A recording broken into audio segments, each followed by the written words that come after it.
CM Bhupesh Baghel को मानहानि का नोटिस मिला है। इसके अलावा कांग्रेस संचार प्रमुख सुशील आनंद शुक्ला को भी नोटिस दिया गया है। पूर्व मंत्री बृजमोहन अग्रवाल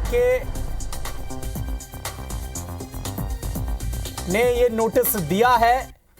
पूर्व मंत्री बृजमोहन अग्रवाल के वकील के माध्यम से ये नोटिस भेजा गया है। सीएम भूपेश के गुंडा कौन वाले बयान पर यह नोटिस बृजमोहन अग्रवाल के वकील ने दिया है। तो कांग्रेस संचार प्रमुख सुशील आनंद शुक्ला और सीएम भूपेश बघेल को बृजमोहन अग्रवाल के वकील ने नोटिस भेजा है। और सीएम भूपेश ने जो बयान दिया था कि गुंडा कौन है, इस बयान पर नोटिस मिला इन्हें।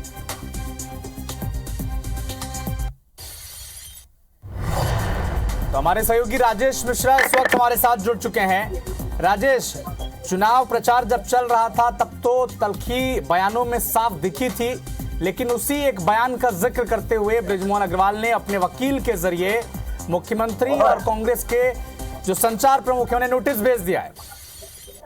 हाँ जी बिल्कुल, क्योंकि बृजमोहन अग्रवाल ने जब ये बयानबाजी आई थी, जब उन्होंने जो बैजनाथपारा में उनके साथ प्रचार के दौरान जो वाकया हुआ था, उसके बाद जो जिस तरह से कांग्रेस की बयानबाजी आई थी, जिस तरह से मुख्यमंत्री भूपेश बघेल ने बयान दिया था, उसके बाद बृजमोहन अग्रवाल ने कहा था कि इस पूरे मामले में जिस तरह से उनके खिलाफ बयानबाजी की गई है, उसको लेकर मुख्यमंत्री और कांग्रेस के संचार प्रमुख सुशील आनंद शुक्ला अगर माफी नहीं मांगते हैं, निंदा व्यक्त नहीं करते हैं, खेद व्यक्त नहीं करते हैं, तो वो मानहानि का नोटिस देंगे। और उसी क्रम में उन्होंने आज जो है नोटिस भिजवाया अपने वकील के थ्रू और उन्होंने मानहानि का दावा किया। इसकी घोषणा वो बृजमोहन अग्रवाल पहले एक प्रेस कॉन्फ्रेंस लेकर कर चुके थे। और हम आपको ये बता दें कि जब चुनाव प्रचार के दौरान बैजनाथपारा इलाके में जब बृजमोहन अग्रवाल उनके समर्थकों के साथ गए थे, तो उनके साथ झटकी हुई थी। और उसके बाद मुख्यमंत्री भूपेश बघेल ने बयान दिया था कि बृजमोहन अग्रवाल पर हमला कौन कर सकता है, उससे तो वो तो खुद बड़े गुंडे हैं, और इस तरह का बयान उन्होंने कहा था। और उनसे नरेंद्र मोदी भी डरते हैं। इस बयानबाजी को बहुत उन्होंने निंदा इसकी की थी। और उसके बाद उन्होंने कहा था कि मानहानि का नोटिस भेजाएंगे, और उन्होंने मानहानि का नोटिस तभी भेजाया है। जी चलिए राजेश, आप नजर बनाकर रखें इस खबर पर, आपसे पूरा अपडेट इस मामले पर लेते रहेंगे। तो चुनाव के दौरान जो प्रचार हुआ था, पहले बैजनाथपारा के इलाके में बृजमोहन अग्रवाल प्रचार के लिए गए थे, जहां पर कार्यकर्ताओं के साथ और कुछ विपक्षी खेमों के साथ उनकी बहस हुई थी।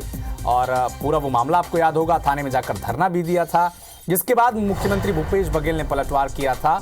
और इसी बयान को आधार बनाकर अब बृजमोहन अग्रवाल ने पहले माफी मांगने की मांग की थी भूपेश बघेल से, और जब उन्होंने इस पर कोई प्रतिक्रिया नहीं दी, तो अब बृजमोहन अग्रवाल ने अपने वकील के जरिए मुख्यमंत्री भूपेश बघेल और सुशील आनंद शुक्ला जो कांग्रेस के संचार प्रमुख हैं, उन्हें नोटिस भेज दिया। तो चुनाव के दौरान जो बयानबाजी हुई थी, जो तल्ख बयानबाजी हुई थी, आपको मामला याद होगा, जब पूर्व मंत्री और रायपुर दक्षिण से जो प्रत्याशी हैं बृजमोहन अग्रवाल जब प्रचार करने के लिए बैजनाथपारा इलाके में गए थे, तब वहां पर कुछ कार्यकर्ताओं के साथ विवाद हुआ था। बीजेपी का आरोप है कि उनके ऊपर हमला किया गया था, झूमाझटकी वहां पर हुई थी, जिसके बाद खुद प्रत्याशी पूर्व मंत्री बृजमोहन अग्रवाल थाने पहुंचे, धरना दिया, समर्थक वहां पर रात भर जुटे रहे और ये मामला तूल पकड़ता गया। जिसके बाद जब ये सवाल मुख्यमंत्री भूपेश बघेल से पूछा गया, तब भूपेश बघेल ने कहा कि बृजमोहन अग्रवाल के साथ गुंडागिर्दी कौन कर सकता है। और एक तंज भरे लहजे से बृजमोहन अग्रवाल पर उन्होंने बयान दिया था, तंज कसा था बृजमोहन अग्रवाल पर। और इस बयान से आहत होकर बृजमोहन अग्रवाल ने भी प्रतिक्रिया दी थी, कहा था कि मुख्यमंत्री को इस बयान पर माफी मांगनी चाहिए और मुख्यमंत्री को इस बयान पर प्रतिक्रिया देनी चाहिए। लेकिन ऐसा कुछ हुआ नहीं, और चेतावनी भी दी थी तब बृजमोहन अग्रवाल ने, अगर ऐसा कुछ हुआ नहीं तो वो लीगल नोटिस भेजेंगे। और आज बृजमोहन अग्रवाल ने अपने वकील के जरिए दोनों नेता, खुद मुख्यमंत्री भूपेश बघेल और कांग्रेस के संचार प्रमुख सुशील आनंद शुक्ला को नोटिस भेज दिया।